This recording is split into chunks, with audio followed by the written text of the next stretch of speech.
Hi, this is Matt Baker, and today we're going to explore the question, when was Jesus born? And by that I mean, in what year was he born, as well as on what day was he born? But let me break the bad news to you up front. There is not going to be a definitive answer to either of these questions. However, we're going to explore several of the options and weigh the arguments for each.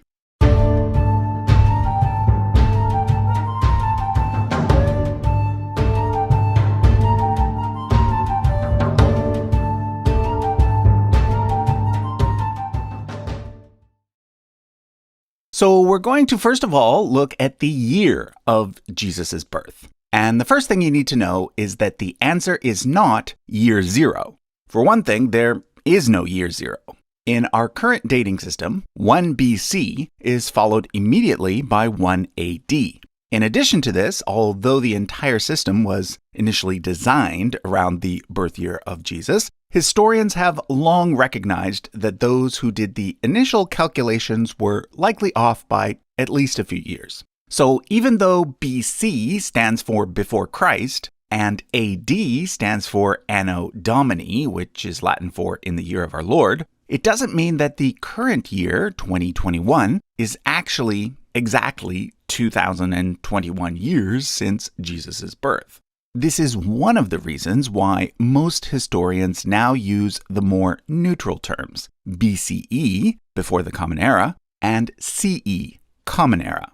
Otherwise, it gets kind of confusing because if we end up concluding that Jesus was born in a BC year, that would indicate that he was born before he was born. Okay, let me set the stage by telling you what was going on in the Mediterranean world around the time that Jesus was born. Note that on this chart, each black tick mark represents 1 year. I'm going to start with the year 63 BCE. This was the year that the Roman general Pompey laid siege to Jerusalem and thus ended up making Judea a client state of Rome. But at this point, Rome was not yet an empire. Instead, it was a republic dominated by 3 very powerful men, Crassus, Pompey, and Julius Caesar. Crassus died in 56 BCE, leaving Pompey and Caesar to battle it out. Civil war ensued and Caesar emerged as victor, becoming dictator of Rome. But as you probably know, Caesar was eventually assassinated. This key event happened in 44 BCE. Following Caesar's death, power was once again shared by 3 men. This time it was Lepidus, Mark Antony, and Caesar's adopted son, Octavian. Lepidus fell from power in 36 BCE, this time leaving Mark Antony and Octavian to battle it out. Octavian defeated Mark Antony, and in 27 BCE, he became the first emperor of Rome, taking on the name Augustus. Augustus ruled as emperor for 40 years, dying in the year 14 CE. He was then succeeded by his adopted son Tiberius, who reigned for 22 years, dying in the year 37 CE. So we now have 5 dates on the chart. These dates are all rock solid and undisputed by historians. We can thus use them as reference points as we go forward. Let's now talk specifically about Judea, which was the place where Jesus was born. Just prior to Pompey's conquest of Judea, there had been a civil war there, fought between 2 brothers, Hyrcanus and Aristobulus, both from the Hasmonean dynasty. That was the dynasty that descended from the Maccabees. Pompey ended up supporting Hyrcanus, and therefore after Pompey captured Jerusalem, he put Hyrcanus back in charge, but this time as a servant of Rome. But remember, Pompey was eventually defeated by Julius Caesar, and shortly after Pompey's defeat, Caesar found himself besieged in the city of Alexandria. At that moment, a Jewish convert named Antipater helped rescue him. As a reward, Caesar appointed Antipater as procurator of Judea, which meant that he was in charge of the treasury. So, although Hyrcanus was the official leader, it was actually Antipater and his two sons who ended up wielding most of the power. One of those sons was named Herod. After Caesar died, Mark Antony was put in charge of the Roman territories in the east. And in the east, Rome's primary enemy was Parthia. In 40 BCE, Parthia conquered Judea and placed Hyrcanus' nephew on the throne instead. At this point, Herod, who was a good friend of Mark Antony's, fled to Rome for help, and to his surprise was appointed king of the Jews. It took Herod several years to win back Judea, but by 37 BCE, he had captured Jerusalem and thus accomplished the task. It is therefore 37 BCE that is usually given as the year in which Herod started his reign. Now, the dates for Herod's reign are super important when it comes to calculating the birth year of Jesus, so it's worth spending a little extra time on them. According to Josephus, Herod captured Jerusalem in the same year that Marcus Agrippa and Canonius Gallus were consuls of Rome. According to Roman records, this was indeed 37 BCE. However, Josephus also mentions that Herod's conquest of Jerusalem was 27 years after Pompey's conquest of Jerusalem. That would make it 36 BCE. But it was common for ancient writers to use inclusive dates, meaning that both the start year and the end year are counted, which would bring us back to 37 BCE. Now, a couple of chapters later, Josephus gives us the end date for Herod's reign. He says that Herod died 34 years after capturing Jerusalem, but he also states that he died during the Passover season, shortly after a lunar eclipse. So 34 years after 37 BCE would be either 3 BCE, if we're using normal counting, or 4 BCE, if we're using inclusive counting. Luckily, the lunar eclipse reference helps us decide. The only lunar eclipse in that decade to occur around Passover time was in 4 BCE. So we now have fairly firm dates for the reign of Herod. I say fairly firm because there is some room for debate, but for the most part, 37 to 4 BC is the consensus. After the death of Herod, his kingdom was divided into 4 parts, and hence the ruler of each part was called a tetrarch. Herod's son Archelaus received the main part, Judea, but Archelaus was unpopular, and eventually in 6 CE, Augustus had him deposed. At this point, Judea became an official province of the Roman Empire and was given a governor instead of a king. The names of the first 4 governors are not ones that you are likely to recognize. However, you will probably recognize the name of the 5th governor, Pontius Pilate, for it was Pontius Pilate who was the governor of Judea when Jesus died.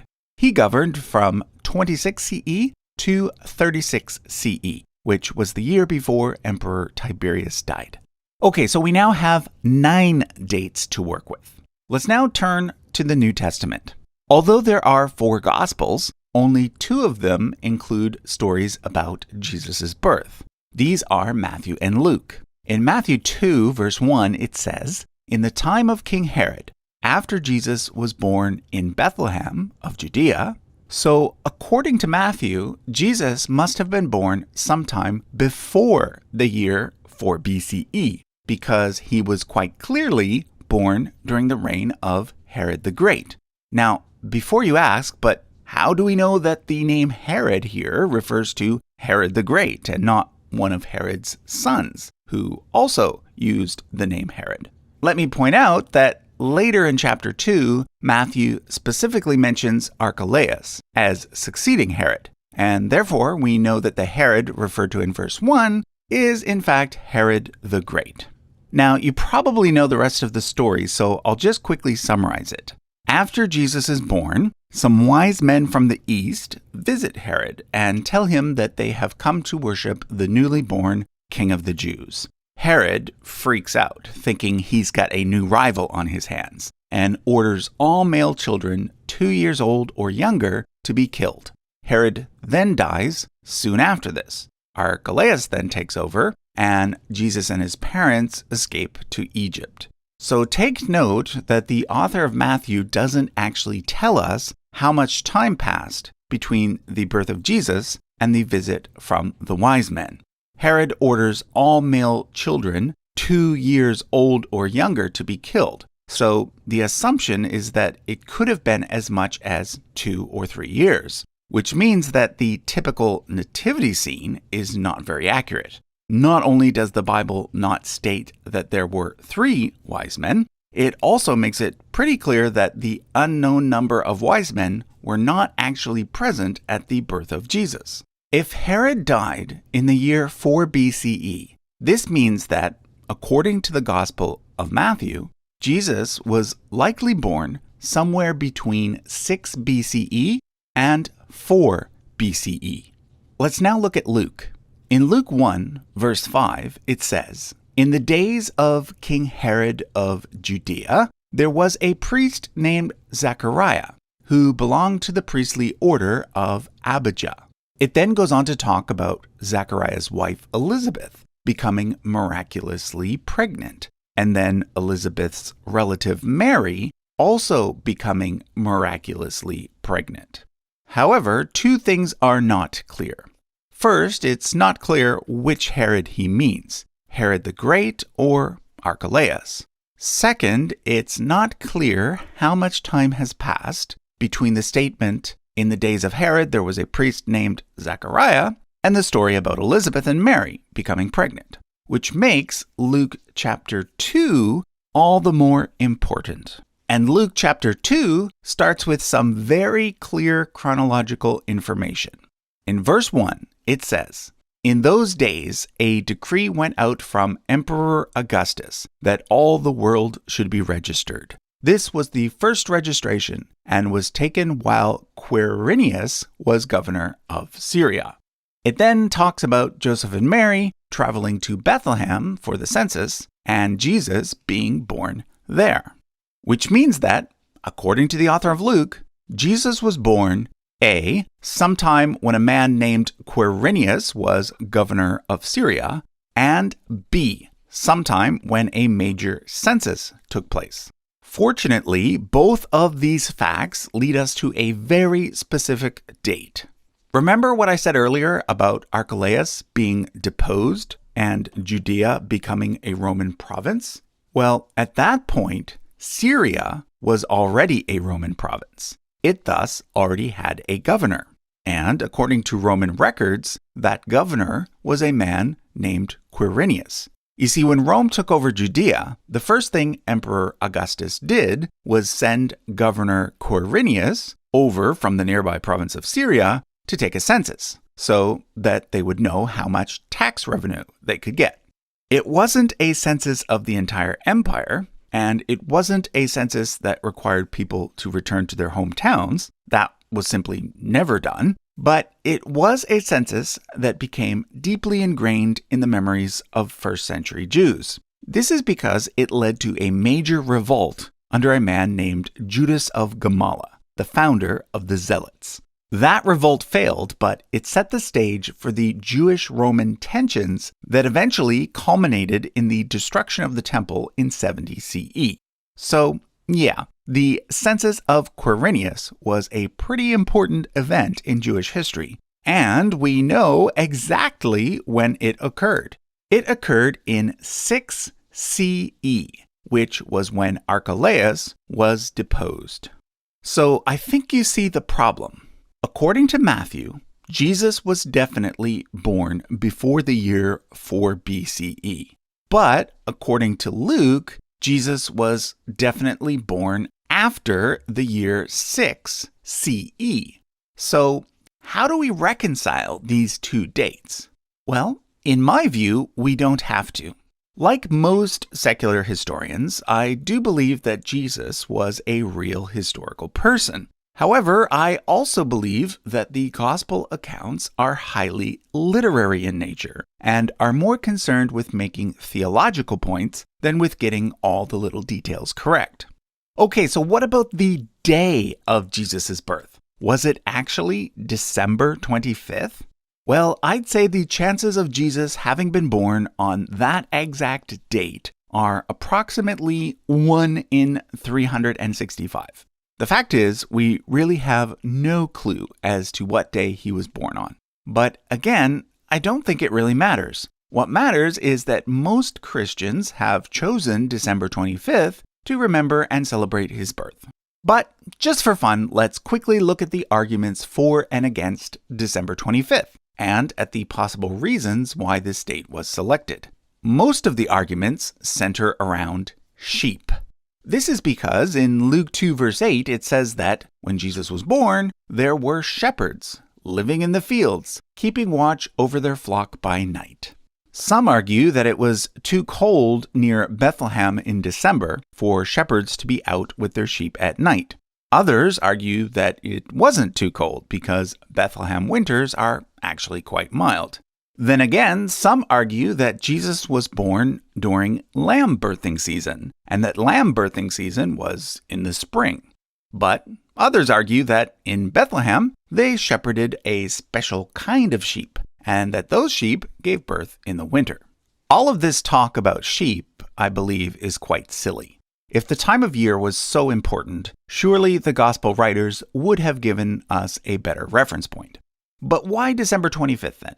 Well, what I was told as a kid by the very anti-Christmas church that I grew up in was that it was based on the pagan festival of Saturnalia. But that is actually quite unlikely because Saturnalia always fell between December 17th and the 23rd. It's more likely that the date was chosen simply because on the Julian calendar, the winter solstice usually lined up with December 25th.